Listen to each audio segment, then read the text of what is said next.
Hello and welcome back to All Round Teaching. We are back today with another very important topic and that is art and culture. चाहे हम किसी भी competitive exam की बात करें, UPSC की बात करें या जेकेएसएसबी की बात करें, जेकेपीएससी की बात करें या अदर स्टेट बोर्ड एग्ज़ाम्स की बात करें या पीएससीज की बात करें, सब में जो है आर्ट एंड कल्चर एक इम्पॉर्टेंट टॉपिक रहता है और सिलेबस का एक इम्पॉर्टेंट सेगमेंट माना जाता है। चाहे आर्ट एंड कल्चर जीके का एक पोर्शन हो, चाहे आर्ट एंड कल्चर अलग से हो, सिलेबस में मेंशन हो, तो हमेशा जो ये है एक हर एक कॉम्पिटिटिव एग्ज़ाम का एक इम्पॉर्टेंट हिस्सा रहता ही रहता और इसमें से जो है एग्ज़ाम्स में क्वेश्चन बनते ही बनते हैं। सो आज की वीडियो में हम आर्ट एंड कल्चर को कवर करेंगे और पूरी डिटेल में हम इन डिटेल हम आर्ट एंड कल्चर को पढ़ेंगे, समझेंगे, ताकि आने वाले जिस भी एग्ज़ाम में हम जो भी एग्ज़ाम हम देने जा रहे हैं इनफैक्ट उसमें हम अच्छा करके आए in this segment. So let's start. Art and culture को सबसे पहले हम समझते हैं कि आर्ट एंड कल्चर है क्या। सबसे पहले अगर हम देखें आर्ट एंड कल्चर, जैसा कि हमें पता है ये एक इम्पॉर्टेंट रोल करता है अदा किसी भी नेशन के डेवलपमेंट में। एक मुल्क की तरक्की में आर्ट एंड कल्चर का एक इम्पॉर्टेंट रोल रहता है। और आर्ट एंड कल्चर क्या होता है, जैसे कि एक किसी पर्टिकुलर नेशन या किसी पर्टिकुलर स्टेट के जो एटीट्यूड्स होते हैं, वैल्यूज़ होते हैं, गोल्स होते हैं या प्रैक्टिसेस होते हैं एक रीजन के, वो आर्ट एंड कल्चर में सारे आ जाते हैं। जैसे कि हमें पता है इंडिया जो है यूनिटी इन डाइवर्सिटी के नाम से मशहूर है। यहाँ पे बहुत मज़हब, बहुत कल्चर के लोग जो है एक साथ रहते हैं, जिससे हमारा जो कल्चर है वो डाइवर्स बनता है। दैट्स वाई इसको बोलते हैं यूनिटी इन डाइवर्सिटी, और सब लोग जो है मिलजुल के एक साथ रहते हैं। और इंडिया अगर हम देखें, पूरे दुनिया की बात करें, इंडिया पूरे दुनिया में अगर हम देखें सॉन्ग्स जो है इंडिया में पाए जाते हैं, या चाहे म्यूज़िक हो, डांस हो, थिएटर हो या फोक ट्रेडिशन हो या बाकी जितने भी आर्ट के फॉर्म्स है, राइट्स है या रिचुअल्स हैं, इन सब में जो है लार्जेस्ट कलेक्शन अगर किसी नेशन के पास है तो वो इंडिया के पास है। और इसी तरह से अगर हम पेंटिंग्स की बात करें या फेस्टिवल्स की बात करें, पूरे दुनिया में इंडिया माना जाता है। और ये जो इस तरह की जो आर्ट एंड कल्चर है ये इनटेंजिबल कल्चर हेरिटेज में आ जाता है। इनटेंजिबल कल्चरल हेरिटेज का मतलब होता है जो हम टच ना कर सके उसको हम इनटेंजिबल बोलते हैं, यानी कि इनविजिबल आर्ट फॉर्म्स इनको माना जाता है, जो कि इंडिया पजेस करता है। लार्जेस्ट कलेक्शन है इंडिया के पास अगर हम पूरे दुनिया की बात करें। तो ये थोड़ा सा था आउटलुक कि ट्रेडिशन आर्ट एंड कल्चर जो है क्या होता है, इसमें कौन कौन सी चीज़ आती है। नाउ हम डिटेल में जाएंगे कि किस स्टेट का कौन सा फेस्टिवल है और कितने फेस्टिवल्स है, कौन सा फेस्टिवल किस चीज़ के साथ रिलेट है। We will discuss all this one by one. So let's start.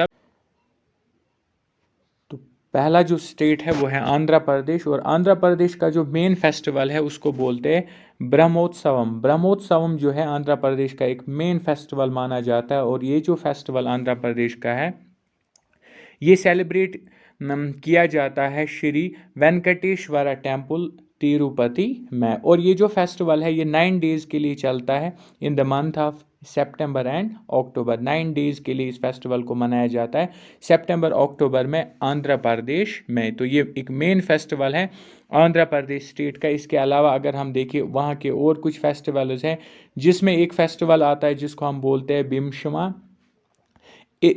Ikdasi festival है, Deccan festival is another festival which is celebrated by the people of Andhra Pradesh. Pitar is one more, Sankranti is one more, Tyagaraja festival is one more. These are some of the other festivals which are celebrated by the people of Andhra Pradesh. Now अगर हम दूसरा state देखें, हमारे पास जो दूसरा state है वो है अरुणाचल प्रदेश। और अरुणाचल प्रदेश का एक मेन फेस्टिवल है जिसको हम लोसर फेस्टिवल बोलते हैं। और लोसर फेस्टिवल जो है एक्चुअली ये तिब्बतन कैलेंडर का न्यू ईयर माना जाता है। और ये जो है अरुणाचल प्रदेश के लोग इस फेस्टिवल को एज अ लोसर फेस्टिवल मनाते हैं। और इसमें माना जाता है कि ये जो फेस्टिवल है ये एक सरमनी है जिसमें स्ट्रगल की जाती है between good and an evil, यानी सही और गलत के बीच में जो झगड़ा है वो इस फेस्टिवल की जो है थीम है। और जो गुड है वो हमेशा सही, हमेशा गलत के ऊपर हावी रहता है और जीतता है। ये इस फेस्टिवल का मेन मकसद है। That's why they are celebrating इसके अलावा अगर हम देखें अरुणाचल प्रदेश में चालो लोको फेस्टिवल एक और फेस्टिवल मनाया जाता है। और उसके अलावा Pongtu is another festival which is celebrated by the people of Arunachal Pradesh. Now moving ahead, अगर हम इसके बाद आसाम की बात करें, आसाम में जो मेन फेस्टिवल मनाया जाता है उसको बोलते हैं Bohag Bihu. Bohag Bihu is the main festival जो आसाम के लोग सेलिब्रेट करते हैं, और ये जो फेस्टिवल है इसको स्प्रिंग फेस्टिवल भी बोलते हैं, और ये बोहांग बिहू के नाम से मशहूर है, या दूसरा नाम है इसका रोहांगली बिहू। रोहंगली बिहू भी इसको दूसरा नाम है जिस नाम से इसको सेलिब्रेट किया जाता है, and it ushers in the new year in the state of Assam, और नए साल पे ये आसाम में मनाया जाता है। और ये क्या मार्क करता है onset of a new agriculture cycle, यानी कि वहाँ फिर से फसल जो है लगाना शुरू करते हैं, जो ज़मींदारी का एक नया साइकिल वहाँ पे शुरू होता है, और उसी टाइम पे इस फेस्टिवल को वहाँ पे आसाम में मनाया जाता है। इसके अलावा आसाम के जो एक और दो फेस्टिवल्स हैं, वन मोर जिसको हम बोलते हैं महग, और जिसका another name is Bohangali Bihu. Bohangali Bihu is the another festival which is celebrated by the people of Assam. इसके बाद अगर हम बिहार की बात करें तो बिहार में जो है फेस्टिवल मनाया जाता है, मेन फेस्टिवल जो बिहार का वो है छठ पूजा।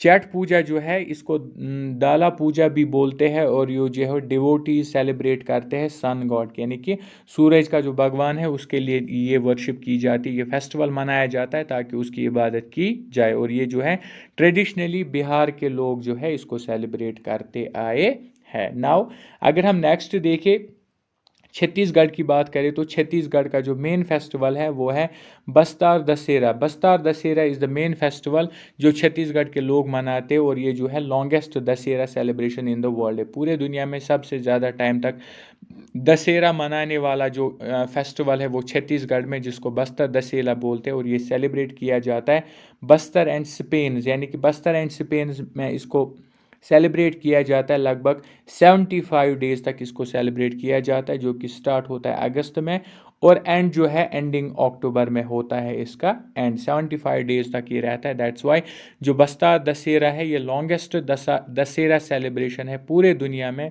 जो 75 डेज तक चलती है, और इसको छत्तीसगढ़ में मनाया जाता है। नाउ मूविंग अहेड, अगर हम नेक्स्ट देखें इसी का, अगर हम छत्तीसगढ़ का ही एक और मेन फेस्टिवल देखें जिसका नाम है माघी पूर्णिमा। माघी पूर्णिमा जो है एक और फेस्टिवल है जो एक मेन फेस्टिवल माना जाता है छत्तीसगढ़ का, और ये एक फ्लैगशिप फेस्टिवल है छत्तीसगढ़ का, जिससे क्या होता है which encompasses the birth anniversary of Guru Ghasidas, और गुरु घासीदास की बर्थ एनिवर्सरी पे इस फेस्टिवल को मनाया जाता है। ये भी एक मेन फेस्टिवल है छत्तीसगढ़ का।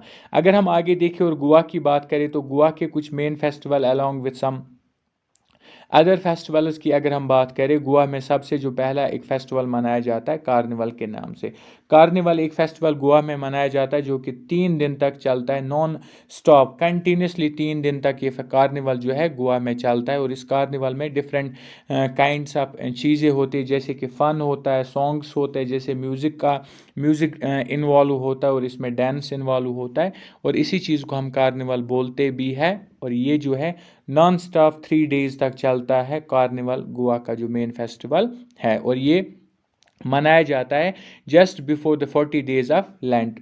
40 दिन लेंट से पहले इसको मनाया जाता है, और इसमें ये चीज़ें होती है, और ये मिलके एक कार्निवल बनता है। नेक्स्ट फेस्टिवल अगर हम बात करें गोवा की तो वो है शिंगमो मेला। शिंगमो मेला एक अनदर फेस्टिवल है गोवा का जो गोवा के लोग मनाते हैं, और ये है counter part of the festival of colours of Holi. जिस तरह होली मनाई जाती है जिसको कलर्स फेस्टिवल ऑफ कलर्स बोलते हैं, उसी तरह से इस सेम टर्म्स में शेंगपो मेला भी मनाया जाता है गोवा में। इसके अलावा सनबर्न फेस्टिवल भी एक गोवा का एक फेस्टिवल है जो गोवा के लोग मनाते हैं।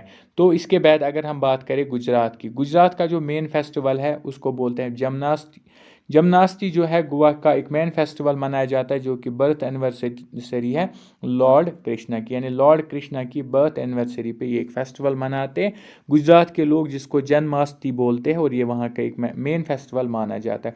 इसके अलावा दिवाली जो है गुजरात के लोग मनाते हैं।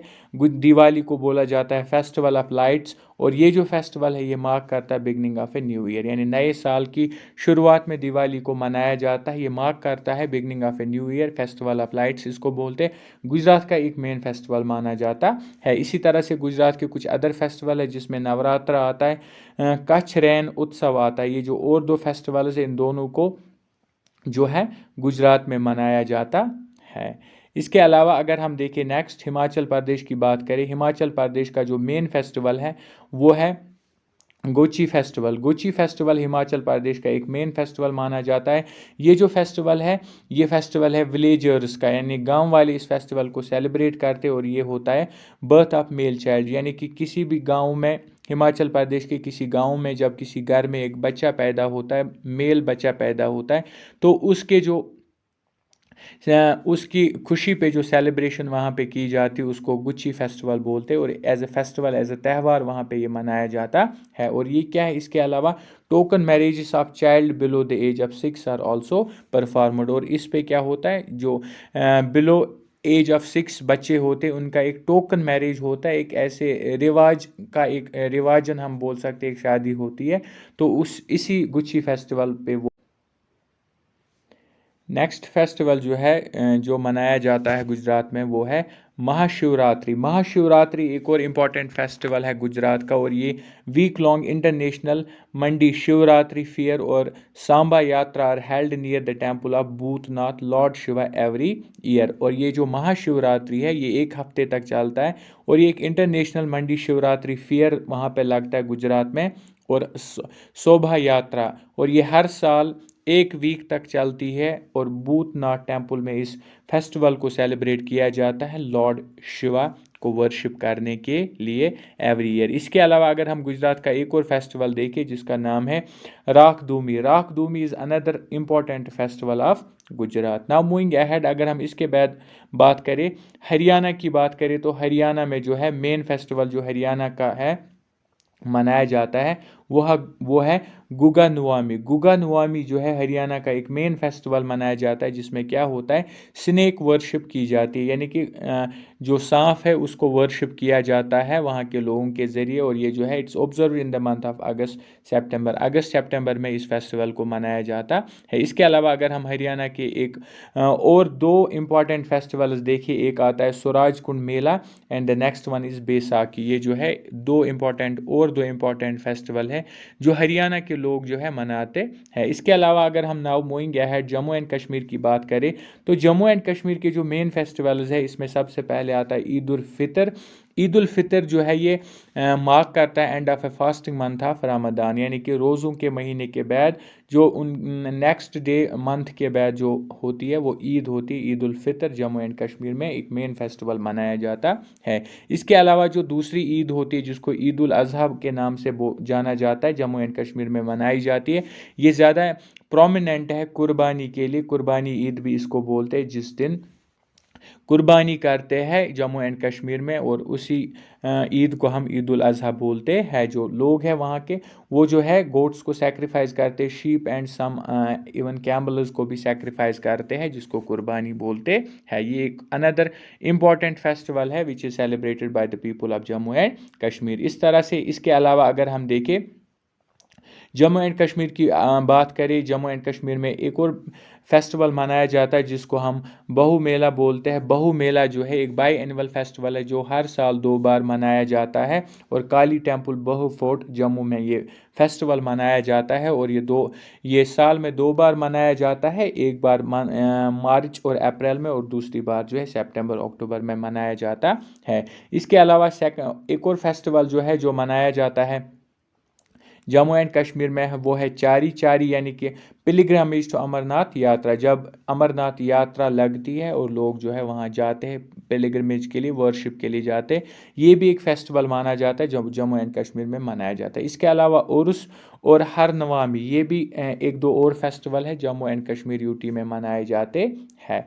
इसके अलावा अगर हम बात करें आगे देखें तो झारखंड की बात करें, झारखंड में जो है जो झारखंड का एक इम्पॉर्टेंट फेस्टिवल है उसको करम फेस्टिवल बोलते हैं। करम फेस्टिवल एक प्रोमिनेंट फेस्टिवल है झारखंड का, और ये सेलिब्रेट किया जाता है 15 डेज आफ्टर द कुंवार शुक्ला परीक्षा। कुंवार शुक्ला परीक्षा जो है, इसके बाद 15 दिनों के बाद झारखंड में करम फेस्टिवल को मनाया जाता है। इसके अलावा झारखंड के लोग जो है होली को भी मनाते हैं और होली को फेस्टिवल ऑफ कलर्स बोलते हैं और इसको सेलिब्रेट किया जाता है in the month of February March, अगर हम झारखंड की बात करें तो। नेक्स्ट जो हमारे पास स्टेट आता है वो है कर्नाटका, और कर्नाटका में जो फेस्टिवल मनाया जाता है, जो कर्नाटका का इम्पोर्टेंट फेस्टिवल है, उसको बोलते हैं उगदी। उगदी जो है कर्नाटका का एक इम्पॉर्टेंट फेस्टिवल माना जाता है और ये सेलिब्रेट किया जाता है in the second half of March और अर्ली अप्रैल, या तो मार्च के दूसरे हाफ में या अप्रैल के पहले हफ्ते में इसको मनाया जाता है कर्नाटका में। और ये मार्क करता है beginning of a new Hindu lunar calendar को ये मार्क करता है, और इसी दिन पे ये फेस्टिवल जो है मनाया जाता है। एक और फेस्टिवल, इम्पोर्टेंट फेस्टिवल कर्नाटका का है, जिसको बोलते हैं महामत्स महामतसबशना। महाबतसबशना जो है एक और फेस्टिवल है जो कर्नाटका में मनाया जाता है।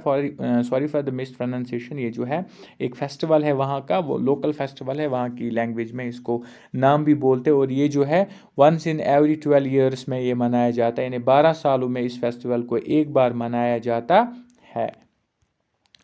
इसके बाद अगर हम आगे देखें, कर्नाटका में एक और फेस्टिवल मनाया जाता है जिसको मैसूर दशहरा बोलते हैं, और इसके अलावा एक और फेस्टिवल जिसको मकर संक्रामा बोलते हैं। ये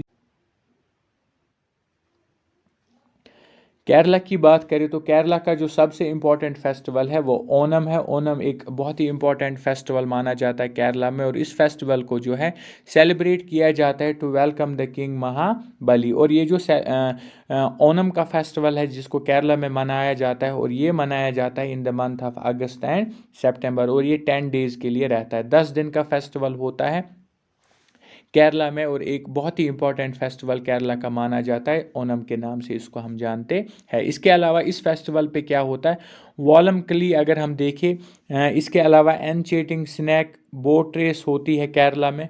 फॉक परफॉर्मेंसेस केरला में होती है, लाइक कुम्मती काली, पुली काली, जो कि इस ओनम को और इस सेलिब्रेशन में और ज़्यादा जिस्ट डाल देते हैं। इस ओनम के फेस्टिवल में केरला में और ज़्यादा जोश भरी जाती है इन सारी चीज़ों से, जब ये इस मौके पे, ओनम के मौके पे फॉक्स परफॉर्मेंसेस की जाती है, स्नेक बोट रेसेस की जाती है, इसके अलावा नेहरू ट्रॉफी बोट रेस की जाती है।